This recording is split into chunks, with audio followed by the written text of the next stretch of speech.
How do you feel? Hatsaze nimpura kurungi muno nebitini sabi yongero manyera hatsaze nebitini sabi yongire muno hatu ko bantu bazokagamba ninyo meya brand ambassador wa team hata manyena bani mara posting anti aka video mama akatekayo hati dadu wange yantera nguna barora nabande nabakole nabande hamkutu gwa Ankole media na horani bakwero bwa ambassador kandi bamnikere mbe muserekera hati aliyo nasaba sente kandi abo kwa mwara postingire yaro postingire kin hati nimpura semerirwe muno nebitini sani yongero manyere kintu kya amani muno. Carlian, how do you feel okufuna kitini sankechi? Kurejera mbera yanje tinkwikiriza like okusheka munonga ninga nkaguruka konka nimpura byone byo mutima gwanje birumu abo kubana takuche expectinga no bumwena kunojangu nantine mutima gwa timu nani mbasobutije abo kuba nani nkujanta kastani bamangundwire but akurigero mshije gwe byankozire ebyankorire na kuruno jangu na ndio mwirwaro at least bambante ko ambulance bandeta so kushika ukafuna surprise nkeji it's a marriage. Okay. Nkore media niyo yonke yo kushanga ebirungi nkebyo kwati Nkore media vira NKORE Media TV, thank you so much for watching. Mwebale kutukunda tuliaha ajipu motel team ya tukore chamagero ochitegera nine na no mutoro munyoro biona reka no kubaza okubaza reka abaze nitwe nakwakira mutoro ngambo muri Nyankore mayani ndugambaje gambo ruto anye tagambaza ururimi rwomuka tukengere kintu echo bantu bamukama kiro kinu semeriro kiro kinu kubana Ankole media kandi semeriro habwo kungoza mumanya mugoza abantu ninyo mukusinga kugonza abantu no kwesemeza hihi na abantu kandi nyongera ko basima love ejo mutehaho kandi mwebale no kuhereza abantu amakora gakubaniga gwambitswe kabitu bitali bimwe na bimu hati ni basimira kimna seka nozoka kurungi muno Olero mugati gwa team mpaka okikengere kintu amazina niga amabara mutatekeza amazina niga amabara empako ya amabara nibanyeta meya Figo empako yanga amoti nke ya Yesu na empako ya Yesu amoti wire ya Museveni yakike okikengere kintu okay no rugai nyoni nduga 40 nduga 40 how is 40 40 kurungi toka izire 40 beta amakuru ga 40 nyone mugakwata mutani mbandi ati nkubarura muri 40 beta ni amakuru ga 40 agakugwa mbukama agakugwa nkaha walitwa mukama witwa gutamba ikirize kusime bana abantu bakusinga gutereza amakuru agakugwa mukikali agakugwa mbukame bikwa bilioni bigenda mutoro kumanyisa barwere manya hati nyongera kwizo cyato mukora gwono gurabaga mbukama oba kumanya ko manyera mukama gonza muno kuterera abantu kwerinda burwere bwa sirimu hata ugo mukora gurabaho galeta Ankole media bane bakusingayo hanu kuhereza amakuru mumwe mukamarayo nanyo hataro mukwa ningambo bandika grade yanyu waho nibaniki okay no huriro takuba oiziro mu Ankole and nice cyakureta nindeba na nesato ine ya team saha zino kindesire mu Ankole nimbaza kusima staff and management ya team habo kunyikiriza mu manye tulire mugati ya team mwigura kandaniro mugati gwa team mwiguru yangamba ninza kuronda hati kirokini yasobora kubana mpo wa brand ambassador kandi mbasima nimbaza kusima nabantu nywe nabakumfollowinga na Ankole media manyira kuja bire bintu kuja kama team nibaza kora mulinyo ninyo mukwaza kurunge kintu kispacinge kintu kikahara hati nimbaza kubasima mteye mutkoliro muri mo gwamane muno kandi omusara gwange gukubaza ninza gureta Ankole media nitokuriguriya babiri kandi bari to kubahana bari hakamera babreto musara gwange gukubaza ninza gubagura bagutayizira manya guhabire nakari nyongera kabagambira how do you feel hatsaze nimpura kurungi muno nebitini sabi yongero manyera hatsaze nebitini sabi yongire muno hatu ko bantu bazokagamba ninyo meya brand ambassador wa team hata manyena bani mara posting anti aka video mama akatekayo hati dadu wange yantera nguna barora nabande nabakole nabande hamkutu gwa Ankole media na horani bakwero bwa ambassador kandi bamnikere mbe muserekera hati aliyo nasaba sente kandi abo kwa mwara postingire kin hati nimpura semerirwe muno nebitini sani yongero manyere kintu kya amani muno kintu bakirikirungi muno amyaka yitu ene kuruga munso ene kintu cyolekereho rundo ni tafale ryolekereho nora director tugamba twine kukora tutitono sangane taga kubanka team beto kwetaga kora tugamba twine kukora twine kurwana no kunywanira kandi nimpura kurunge cya kandi abo ko hati mfunira abanywani hati bo kwiza mu mbarara tusobora kunanga hakiri mu kuza kurati kugenda Ankole media nkabiyama byama kandi nafuna n'omukazi ndakuba nimbagambira omukazi akwasira akazindara ali muredi abatakimanyire omukazi akwasira akazindara ali na interviewinga museja we nikusima kandi ato wanyu ninza kuleta sekoko ito manyire mutoro wokuba nogenda habuko no twara sekoko ne bibiriti na sabuni titukutwara ante mayebega no twalente manyembuzi no twara sekoko no sekoko aha sekoko na kabox ke bibiriti ne miti ebiri ya sabuni no chiringa omukazi no bokwetaga kamuzara mwabani 15 hatu bakumuzara mwabana abo babiri abakazo wanyo kabatari expensive ati to waitu ntwetaga ibintu kubyangusiyaho ntwetaga ibintu kubyangusiyaho tuzara abana bakanye bete kinara kune cyansemeza mwina abana barungini mugonza na abantu bakuni bagonza abantu banse nyo hanyizire kimanyira hanyizire kunu tinkatere muna 10 abana ni banyeta no boli aba Bruce bakasaramoni nibagamba ngwiza tugendora halo wange bantu ani nagamba abana nibenda nokundi yagamba abana ni mugonza abantu bankole ni bagonza kana nyo ni bagambera bumurizo weitu nza kubaza kubatwara kambaze nkitulere okay hati turugire jokes aside let us put jokes aside serious omuntu ari yona tureba content creation iwe nka content creator no haburota omwana ryoko omwana wo mushiki omwana wo mojo nabantu abatine mirimo ha kintu kya content creator abweshonga wafuna your job ninga a job that pays you salary okutandikira izoba so nanyenda ohabureho omuntu ha content creation hati ekinkwetaga kubahaburaho abantu bamukama abantu abemyaka yange abakugunsinga he myaka betebe myaka yitwitwena nyetaga kubagambira nti buli kintu cyone cyokora oyine kulemeraho hati nyonora kangambira ungatanganya postinga team iti ahuru twahura nagama nyota kampaga na 10 takampaga na 10 just abugonzo muntu manya no kole kintu tomanyira mbire bumese kikoraki kandi kintu cya kandi okunywanira kintu kikuru no kumanyira abantu atomanyira ito bokurora ngo fokere muntu wa mani ukatanga kufunaho like soye bwa abantu abakwa kuyambire kushika haleve yo kuzireki eyoro hati nkaiwa hati Ankole Media hati mukwesanga ngusazuru hati ngungeziraho nka Dubai rundi nka nyebwa nkanya Ankole Media nyebwangu ninyo mumpikiza itafale rinkozireki erindo nabwe cyamageza gankwetaga kubaha abemyaka yange hona namberole cyamani muno ine kubanza kusaba honorable kintu cyone kitali musara no sisabwire ito norano boli hana tomanyire ibintu bikuruma abantu kangambira amarugo gali munsi iwe kangambira amarugo gali betu bokwe kwate sara bwo kwimuko kagamba mukama na imuka kiro kinu niwo manyire niwo temero muhanda niwo manyire ibintu binkwetaga mbire bo meso no mugambira mukama nahura kandi no kunywanira kintu kikuru ine kulemeraho okapushingo karwana hati no sobora genda bo kubotalistedo no sobora kusoma mu comments abamwe bakujuma abamwe bakuwana bete bitakuya halein sigaro lemireho oine kubanengeso kandi buli kintu cyona borafunaga opportunity okamanyangwa ani sobora kufuna kana kagisa kuhikanka hano yo no sobora kakosanka kagisa rwanira kumekinga swantu wakafuna mekintu echo kwetaga kandi kinde kinkwetaga kwabara bemyaka hati nyono rabo kundora no sobora gama nguninwa kamara rundi ni tinko sakitokoza bwongo neki hata manyire emyaka itubo kurangwa foka muntu amano tanka kunywa amarwa kunywa nkenzahi kukora kusisikara atebe bintu nibikuyahaleni no sanga nyencha naho kwetaga kuhikato tokozereki tohikireo so nintera abasigaza emyaka yange nesingato mweganyire bintu ebitokoza bwongo kandi nimbaterera nti kwekwata mukama kintu kikuru abantu bamukama hati nitoka singa zitalisara zino noro video nimkorangenzire mwiguru no banokateka no gamba dero mukamani kusabo nyambe kanu karu bataroza kuboliano ura abambarara ni bakutera ngumana ntukunda kuno izari ari kutureba hati mbiye bikurani gagamani gamukama okay webare mnonga sana ni nyendo tware opportunity ji okusima aba team to entrust you okuba brand ambassador wa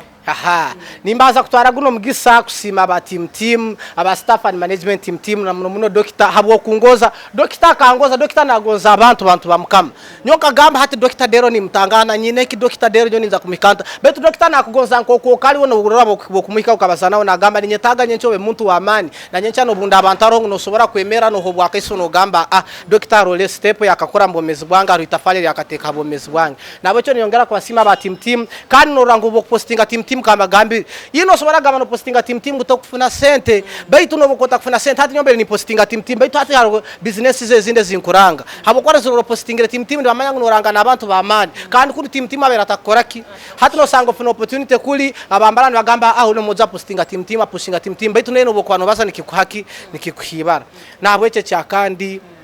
nyenda ninza kibaza muri Ankole aha no mama wanje naono wakuno abantu bambara abantu ba Ankole nebicweke bini ya mwinzi munonga kandi nimba kunda munonga kandi semero wabo arave mukunyoreka ayuka kandi mugama mutoro nabari kwacinga Ankole TV kandi nimba kunda munonga kandi mbaraganiza ntindo ho kubahereza content nyamwinzi munonga ezikunyuma kandi ho kubakunda munonga kandi nishaba mukama tabahereza ibintu tumukusinga yo kunda omakaganyu na wano reba Ankole TV na wano reba awori mukutwano semererwa wano reba video nkezi mukama koreze ibintu cyo kusinga kunda omakagawe ntubakunda munonga kandi mebare rave ni bashabanti rukunde gumeho. Thank you so much. Thank you so much. Nonga. Okay. Aha ni nyendo sibura abantu nakagambo kamwe ningashibubiri ori kushaba nabantu bagure omugati ya timu. Hata abantu nywe nabakuturora bantu bamukame kitu kubasaba kirikimu. Obo kwezi bukurabani kutandika twetaga hati tukugaba sente twatandika hati kugaba sente mpaka twatanga kugaba sente kintu kitukubagondeza kirikimu oine ugendo kole challenge tubahatu director tugamba nti abantu ntuza kubantu koma abantu batano mitwara 5 makumyana asatu 2 10 hata abantu ziru sente za abantu betu director naitaga sente zigaruke mbantu zikuombeke nayo ngubo kuba nuri omugati gwa timtimo ine kintu cyogobororamu hati nimbasima ntubagambira nti omwana wabo arabana agenda hisomero mupakingiro omugati gwa timtimo manyere kirungi cyo mugati gwa timtimu ekyo kurangu na government ne kabasimira kimi yagambe omugati gwa timtimu nigo gukusingayo omwana gwa kugulya takwebwaye bwo butafuna ubwongo ni bwikara buli fresh abakazi kanu kankagambe empora nyashi buli muntu wena kule mugati gwa timtimu buli mukazi orara ine nyashi manya nali mugati gwa timtimu ni guteka butafali mu mubiri abaseija kinu kankireke nyo hagwo kuba abantu ni bampero bwa nyina zara nyo akampambe agamba leko tanyitiro mwana namugamba leka mugati gwa timtimu nagutwari Cesara nyowe obinagutwari Cesara nyowe hatu yagulire nawe nyina zara nyo akaba he kumita kazindukiro wanga gama mko wango mseja he kunyita abo mugati gwa timtimu kikegere kintu welcome. Okay, Nkore Media TV twaba twine mutoro twatulia ha ajipu omugati ni gumwe no gwa tim yatukora mu murimo erizoba ahaha ajipu yatomugati yagarka ya supportinga content creators yagarka ya teka muba content creators esente nambwenu ndinomwe content creator owamani one of the best content creators in Western Uganda, Carlian Kahima. She's so excited kuba niwe batamwe sente rizoba bakumufura brand ambassador wa team. Carlian, how do you feel okufuna kitini sankechi kurejera mbera yanje tinkwikirizibwa like okusheka munonga ninga nkaguruka konka nimpura byone byo mutima gwanje birumu abo kubana takuche expectinga no mwena kunoja unantine mutima gwa timu na nimbaso butija abo kuba nani nkujanta kastani bamangundwire but akurigiro mshije gwe byankozire ebyankorire na kurunoja unandio mwirwaro at least bambante ko ambulance bandeta so kushika ukafuna surprise nkeji it's a marriage. Okay. Carlian nkiwe content creator na no mwana mutari kutureba no haburota omwana aliyokwe ningashi abantu abatine mirimo noreba complaint eriho mu Uganda munonga nibagira ntemire muteri konka omuntu no basa kumuhamisiriza nti content creation is also a job. Content creation no murumo kureka no murumo ahari aba bakugu investinga bakagaruka bakaguvaluinga nyenda kwa example twarugaha abamwe babahe mtwaro 15 ya attendance kongo mwana nakorugaha zone zezi yakorera izo owenkitagure nkito owa t-shirt bonira jigure oturana endo buzindaro bwa microphone abugure owempara jigure ondija rugaha atwira ino mdara gwe gwa chapata shopping engano so nchimaisa content creation twena tujikora ko ngati tuingana ni nshabe emyeto mtahi yanje mureke tureke kurebera mu bintu byaho byerizo bashana wana madeti yawe yo kufa urukujoti nyowe ni mfa inchakare kanziri hati but learn to invest funaka sente kache Kahima nimbasa kubantine kizimbe chemerire hari konkambe ni manti gundi chips aziba kusikira amahanda ekaraya mshanje zinyine oruna kunzinta ize mtwari ku obe n'omuntu n'obunazo mu field kukora ndiyo ninkura sente zo kukora ki zo kugita mu dyaka ka business kacha kunyine so content creation no murumo konkezi uyamu waztai abukamba tushashura no korota bakuteka YouTube ne bashashura abakora Facebook ne bashashura TikTok no posting abagiga bakushashura so ezo ziwihamu nizo zikudetermininga cyo yihiro mu content creation aho kwa twena tubasa kuzifuna omwene babasa no kumuhaka kadi ondisho bamuhatana owatana tunguke kusingo wakakadi yeah okay nkiwe content creator nabaninyenda obeho ebigambo bibiri ninga shibishatu byo kuhabura ha muntu ari kutureba dene kindi osime team abo kuhereza eche kichoncho cyo kuba brand ambassador because tibikwebwa buri omwe norebe cyaba kiriato abaturiho nk'abantu 5 o igana plus bato muri imwe batora n'abantu bake muno so eche kubanza kuhabura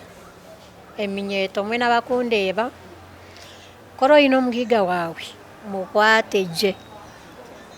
wareba mugiga yakunda or hatedire nyonka tandika korana no mugiga wanjogu 2024 ejito twanturiyo mugato gunuzire tutakumana uri kugukora konka bwa video stabe tukora mpora final mugiga twakora ki twamuhikaho konko mukumuhikaho tukamwikaho tutaribo kugira ngo tukantwenda tumuhikeho kureka tukantusime kinte kiri ya ground se kinkumanyisa kiryokwe omuntu nayo kwataka kwire business otartera brand yo muntu otakumanya herugire abo kwatoka amenye nchakare nabasakora ki ngo shikuno jankargayo natanka akore byaka ugent infune recognition ndi kugamba kubi product ejesha korindinkai kandi kinde cyakando kusima ni nsima mnonga Dr. Timothy Kabandize na staff yawe yona okwiha muntu okwiha HR kushuma mpaka muntu ori kusupplyinga emgati ground nitsima mnonga nkanye ni nsima abwa rukundo yimunyerekere abo kungita kuba staff yanyu abwati cyanguhi omuntu kwesi sabrandi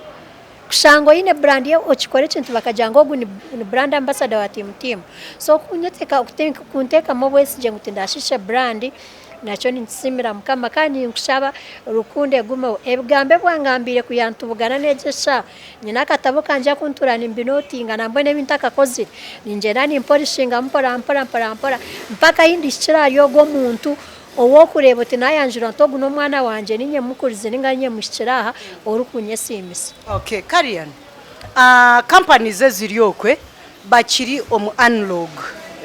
nibikiriza nti advertising na radio stations na TV stations eziria ground is the way to go over niyo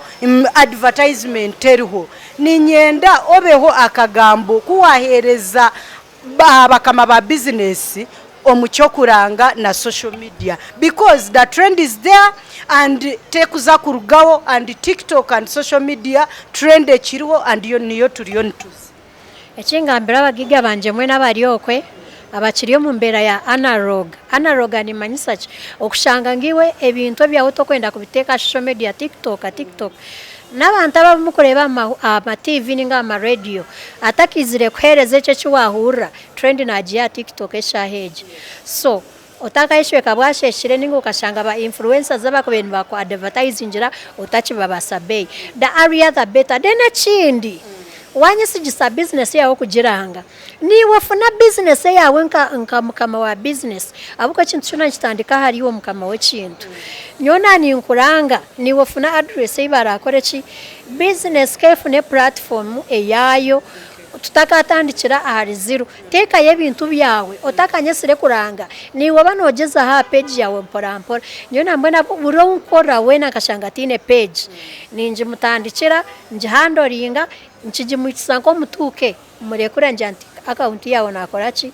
naji kure kuranjija so abagiga ecyoncho kindu kubahabura iwotaka emaromba content creators face abinji ni bayikanka yitukubantoranga kujangu Kahima kataro nyona nyenda nijana bwa Kahima specifically kongancha wesa wano yeranjiri ko muntu harona abantu abarije bakushango bakahuraje abagiga bita batakunda kuzo mu camera ezeshoni muzeye mu murange business murugeyo tutandike tutungure social media tatandikira ari nye influencer bureka niwo mukama wanje teka menki tuturange hamwe we bari munonga Carlian we bari kusimba. Okay, NKORE Media TV, thank you so much. Abagiga mwahura mureke kuguma kuriya unlog mutwe business muhe online platforms business mutwesige business zanyu zibase kutambula je nasigara ndi Joanna. Bye bye. NKORE Media niyo yonke yo kushanga ebirungi nkebyo. NKORE Media vira NKORE